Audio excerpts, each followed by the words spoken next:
Muy buenas tardes, les saluda Arturo Bonilla. Esta tarde nos acompaña una comunicadora social egresada de la Universidad Pontificia Bolivariana. Cuenta con un magíster en estudios políticos con énfasis en economía y desarrollo de la misma universidad.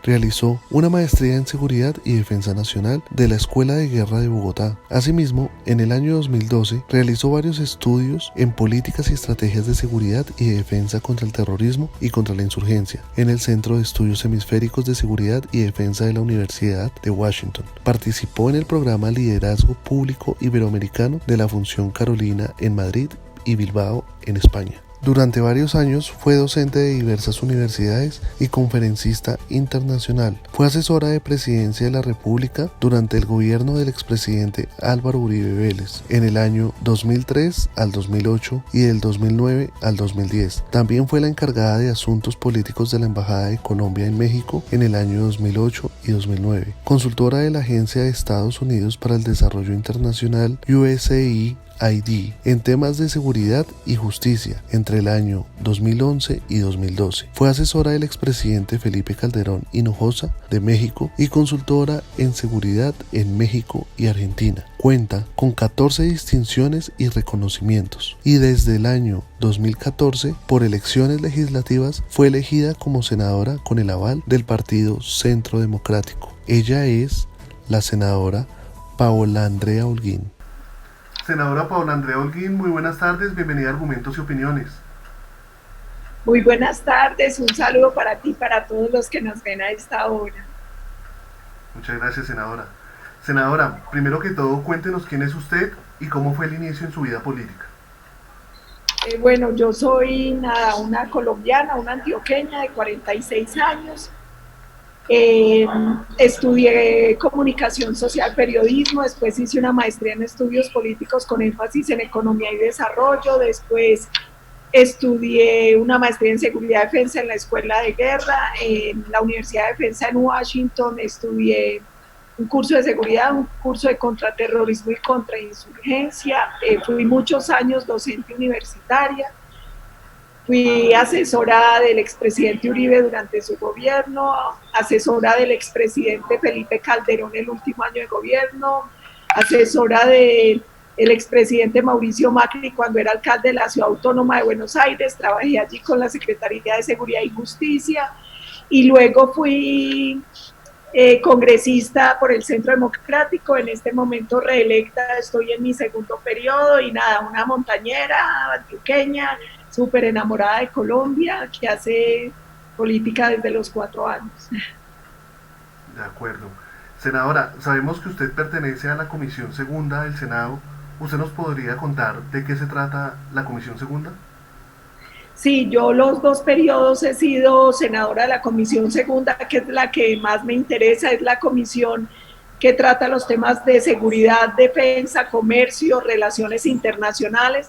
De esta comisión también se desprende una comisión legal que es la Comisión de Inteligencia y Contrainteligencia. Yo formo parte de esa comisión, soy presidente hasta ahora debo entregar la presidencia de la comisión y también hago parte de la Comisión Asesora de Relaciones Internacionales, que es otra de las comisiones que se desprende de la Comisión Segunda como titular. De acuerdo, interesante. A principios de este mes ocurrió un suceso desastroso para el Ejército Nacional y es la muerte de 4 héroes de la patria en norte de Santander.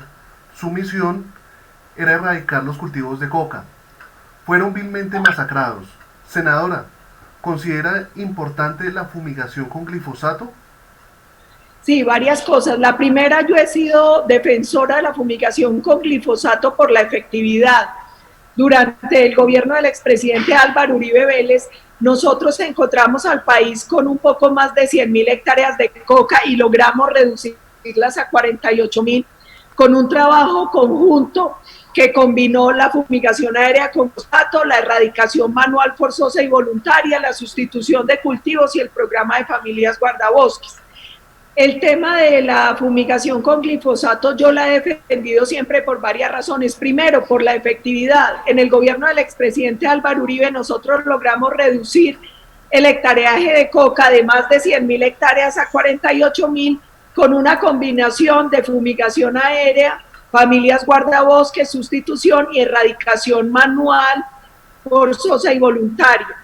La otra razón es que con glifosato, cuando usted hace la aspersión aérea, no arriesga la vida de tantos héroes de la patria y de tantos civiles. Mire, lamentablemente, las plantaciones de coca normalmente están sembradas de minas antipersonal y en muchas ocasiones, cuando llegan las brigadas móviles de erradicación de civiles o de miembros de la fuerza pública, son atacadas a tiros por quienes protegen estos cultivos ilícitos. La otra razón es costos. Es mucho más barato y efectivo fumigar con glifosato que erradicar. Y yo aquí llamo a la gente a una reflexión, a los ciudadanos. Mire, muchos dicen que el problema de la fumigación con glifosato es un tema ambiental. Eso no es cierto. Colombia utiliza más o menos 25 millones de litros de glifosato al año en cultivos lícitos. En los cultivos de caña, de café, de algodón, se utiliza glifosato. Y cuando estuvimos full fumigación, utilizábamos solo 3 millones de litros al año. La pregunta es por qué dicen que el glifosato hace daño cuando se aplica a la coca, pero no cuando se usa en cultivos lícitos. El otro tema es, hace más daño la coca que el glifosato. Por cada hectárea de coca se tiene que talar 1.5 hectáreas de bosques. Para convertir la hoja de coca en base de coca, se utilizan unos precursores químicos que dañan los suelos y el agua. Adicionalmente, uno ve, además de la deforestación, cómo los acuíferos y los suelos se ven infestados de todos estos precursores en las zonas donde tienen los laboratorios. Y además de eso es el costo en vidas humanas. Mire, finalmente el narcotráfico, la coca, es el gran combustible de las estructuras criminales en Colombia. Si nosotros no superamos el problema del narcotráfico y del gran hectaraje que hoy tenemos, difícilmente vamos a poder superar el tema de violencia. De acuerdo, muy interesante su argumento, senadora. Senadora, cambiando un poco de tema, desde el 9 de septiembre se han evidenciado actos vandálicos, actos asemejantes a terrorismo urbano. Senadora, ¿cuál es su punto de vista frente a ello? Lo primero es, en una democracia y en un Estado de Derecho, nada justifica las vías de hecho, nada justifica la violencia, el vandalismo y el terrorismo. Lo he dicho siempre, bienvenido el derecho a disentir, el derecho a protestar, el derecho a manifestarse. Yo fui 8 años oposición del gobierno Santos, muchas veces nos movilizamos en la calle, pero jamás atentamos contra bienes públicos o privados, jamás hicimos nada contra los miembros de la fuerza pública que merecen todo el respeto como autoridad legítima del Estado que son, jamás quisimos imponer nuestros derechos sobre los derechos de los demás. Mire, a uno que lo llena de angustia, es que ¿qué creen los vándalos? ¿A quién afectan cuando afectan el transporte público? A los estudiantes, a los trabajadores, a la ciudadanía de bien que queda sin un vehículo para movilizarse, que utilizan Transmilenio, que utilizan esos buses. La gente a quién afecta cuando bloquea una vía, a los ciudadanos de bien que no pueden llegar a su casa, que no pueden llegar a su trabajo, que no pueden sacar los enfermos muchas veces que están en una urgencia en medio de una vía que ellos taponaron. Yo siempre lo he dicho, una cosa es la protección al disenso, al derecho a protestar que hay en cualquier democracia, y otra cosa es la violencia, el vandalismo y el terrorismo. Frente a las vías de hecho, lo que hay que ejercer es la autoridad legítima del Estado, porque los derechos de nadie pueden estar por encima de los derechos de los demás. De acuerdo, senadora, de acuerdo con usted. Sabemos, senadora, que la libertad de expresión es un derecho constitucional. En algunos casos hemos evidenciado que senadores, youtubers, influencers y blogueros incentivan el odio y el vandalismo en las protestas. ¿Cómo se podría regular este tipo de mensajes que son o están en las redes sociales sin atentar contra la libertad de expresión?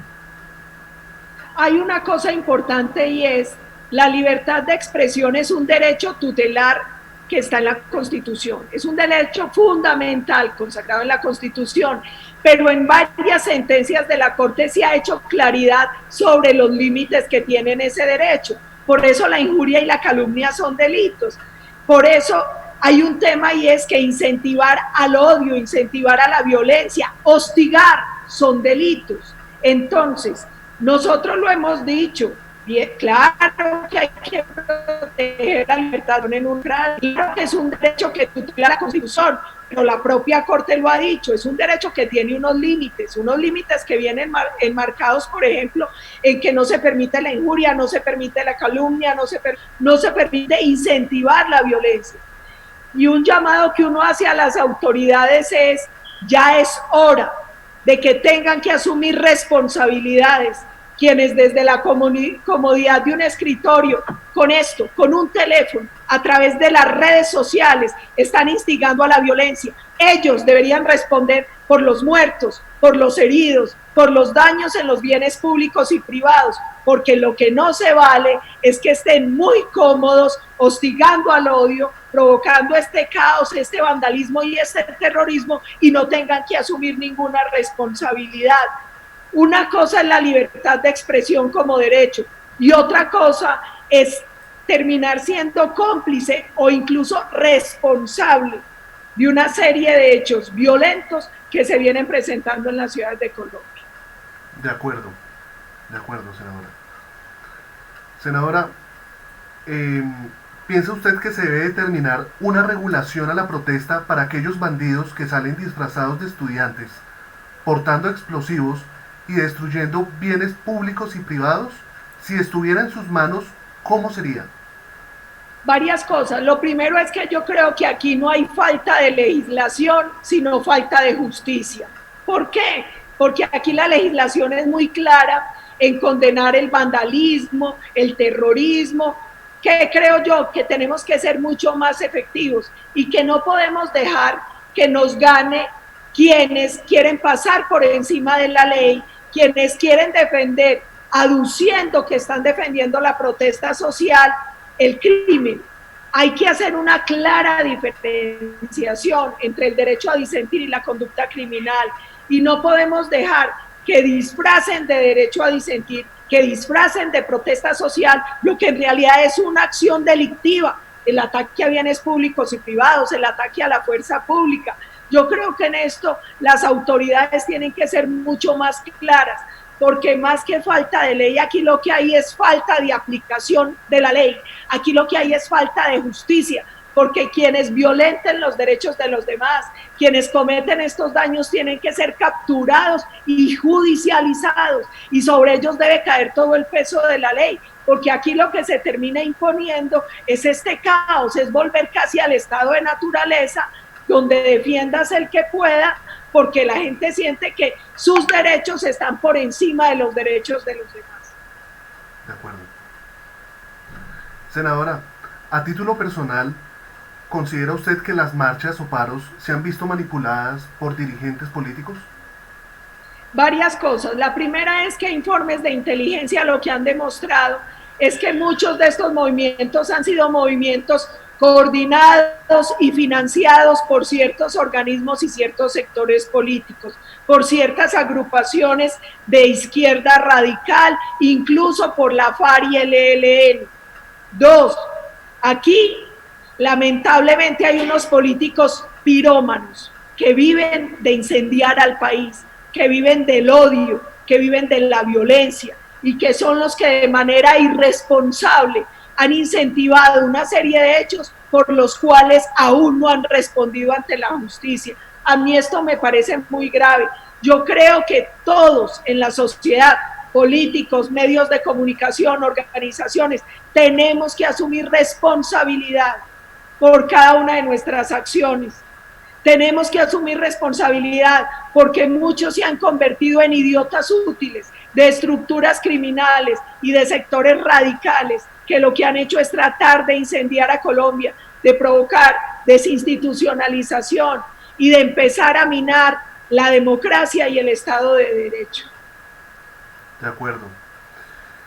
¿Usted estaría de acuerdo con la reforma a la justicia para crear una única corte? Yo creo que hoy la justicia en Colombia se ha desprestigiado. La justicia hoy no tiene la majestad y no está a la altura de la dignidad que debería estar. ¿Y por qué no lo está? Por los escándalos de corrupción, porque se ha convertido en una justicia politizada y parcializada. Yo soy defensora y soy promotora de una necesaria reforma estructural a la justicia. Creo que un punto importante sería volver a lo que teníamos antes de la Constitución del 91, una sola corte con varias salas. Además, me gusta mucho el modelo que tienen en Estados Unidos, donde los magistrados son vitalicios, donde quienes llegan a las altas cortes llegan allí a terminar una carrera en el sistema judicial, una carrera que tiene que ser una carrera proba. ¿Por qué es importante? Porque hoy las cortes se han vuelto puertas giratorias de ayudas, de favores políticos, de plataformas políticas. Eso no le hace bien a la democracia, eso no le hace bien a la majestad de la justicia. Yo creo que es muy importante ese modelo que teníamos antes, una sola corte con varias salas, que nuestros magistrados lleguen allí a terminar su carrera judicial después de una larga vida donde esté demostrado su capacidad. Y creo que es muy importante también buscar cada vez una justicia más pronta, más efectiva, más imparcial, una justicia de verdad justa, porque si no hay justicia, se corrompe una base fundamental de la democracia, se acaba con el Estado de Derecho. De acuerdo. Un punto muy interesante, senadora. Hoy en día vemos a todos los políticos hablando activamente de leyes y estatutos anticorrupción. Si estuviera en sus manos, ¿cómo se podría combatir la corrupción en el país? Lo primero es, cualquier crimen es un crimen de cálculo. La corrupción, el secuestro, el narcotráfico, el terrorismo. Cuando digo que es un crimen de cálculo, es que todos los criminales miden costo-beneficio. En un país como Colombia, donde la impunidad ronda el 90%, mucho más del 90%, es tierra de cultivo para cualquier crimen, para el terrorismo, para el narcotráfico, para la corrupción. Primer tema, la reforma a la justicia. La justicia es importante porque nos ayuda a combatir todo tipo de crimen, incluyendo la corrupción. Segundo tema, entender la corrupción como un mal endémico en nuestra sociedad. La gente normalmente habla de la corrupción de la clase política, pero los políticos no se compran entre ellos. Odebrecht no es un político, es una empresa. Y uno lo que ve es que hay corrupción en el sector público, en el sector privado y en los ciudadanos. Mire, las empresas compran políticos para ganar licitaciones. Los ciudadanos venden votos para elegir políticos corruptos. Aquí es un mal que tenemos que combatir todos. Y yo creo que es importante un pacto por la transparencia, un pacto nacional que involucre a la ciudadanía, a los sectores públicos y privados. Es muy importante esa formación para cambiar la cultura, para que la gente no crea que todo se puede, que todo vale, porque mucha gente habla en contra de la corrupción, pero cuando es de los otros, cuando no se beneficia con ella. Entonces le choca la corrupción, pero cuando es de otros, pero no le choca cuando es de ellos mismos. Entonces dicen, odio la corrupción, pero le pagan al guarda de tránsito para que no los parta. Odio la corrupción, pero se roban una fila. Odio la corrupción, pero roban en la declaración de renta para no pagar los impuestos que deberían pagar. Yo creo que Colombia está en mora de hacer un gran pacto por la transparencia y hay que hacer un trabajo mucho más profundo para generar esa cultura de respeto a la ley, de respeto a la norma, donde no todo puede valer. De acuerdo. Hemos evidenciado en los últimos años falsos positivos judiciales al interior de las instituciones y de las fuerzas militares. Los casos más sonados son personas honorables que dieron su vida y honor por la patria, como el almirante Gabriel Arango Bachi y el coronel Hernán Mejía. Senadora, ¿usted considera que las fuerzas militares y el Estado a ellos los abandonó cuando estuvieron inmersos en procesos judiciales? ¿Qué considera que se debe cambiar para evitar que ello vuelva a suceder? Varias cosas. La primera es, yo creo que aquí hay un tema muy grave de fondo, y es que nosotros no entendimos que las estructuras criminales quieren ganar por la vía política y judicial lo que no ganaron en el campo de batalla. Y una de las estrategias de esas estructuras criminales fue infiltrar a la justicia y la guerra judicial. Dos, yo creo que es muy importante recuperar el tema de la justicia penal militar. Mire, yo siempre cuando era docente le ponía a mis alumnos un ejemplo. El organismo de un caballo o un perrito es muy parecido al organismo de un ser humano. Nadie se va a operar donde un veterinario. ¿Por qué? Porque hay un tema de especialización. Lo mismo pasa con la justicia. Una persona que no entienda de reglas de enfrentamiento y de todo lo que implican las fuerzas militares y de policía, difícilmente está capacitada para juzgarlas. Entonces yo creo varias cosas. Primero, que hay que entender que hoy hay toda una guerra jurídica de los sectores criminales contra las fuerzas militares y de policía. Dos, que tenemos que recuperar y fortalecer la justicia penal militar y todo ese fuero. Tres, que es muy importante acabar con la JEP. La JEP fue una arista que heredamos de ese mal proceso de La Habana, que no es ningún tribunal de justicia, que se convirtió en un aparato criminal de venganza de la FARC para lavar los crímenes de esos terroristas y para tratar de enlodar el buen nombre de las fuerzas militares y de policía. Ok, senadora, de acuerdo con usted. Senadora, ¿cuál es su opinión frente al proceso que se adelanta la Corte Suprema de Justicia, que ahorita está a manos de la Fiscalía, en contra del expresidente y el exsenador Álvaro Uribe? Varias cosas. La primera es, a uno le duele ver cómo actuó la Corte. Una Corte que usó pruebas ilegales como las 22.000 interceptaciones que de manera ilegal hizo el magistrado Barceló contra el expresidente Álvaro Uribe Vélez.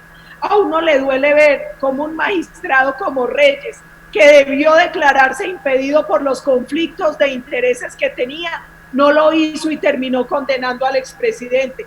A uno le duele ver cómo privaron de la libertad a un demócrata en un auto de 1.554 páginas donde no hay una sola prueba fehaciente que pudiese llevar a la privación de la libertad. La misma Corte que en un auto de 23 páginas dejó libre al narcoterrorista Santrich, que pasó lo que todos sabíamos que iba a pasar, que escapó y que hoy desde Venezuela amenaza al pueblo colombiano. Nosotros, ¿qué estamos pidiendo? Uno, que la Fiscalía obre en justicia, que se apliquen todas las pruebas que se tenían que aplicar, muchas de ellas que la Corte había decretado que aplicaría y que las negó y que eran parte de las pruebas que exigía la defensa. Dos, nosotros hemos pedido, el propio expresidente Uribe y su defensa, que se conozca todo el expediente, porque es un tema de interés nacional, que los colombianos y la comunidad internacional tengan acceso para que puedan hacer auditoría sobre este proceso. Tres, que le permitan al expresidente Uribe defenderse en libertad.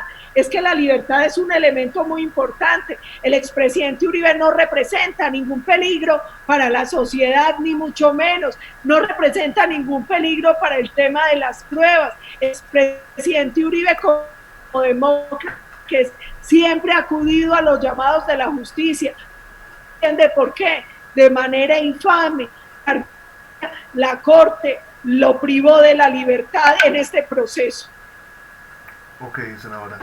Senadora, ¿cuál cree que es el futuro que le espera al presidente Álvaro Uribe Vélez?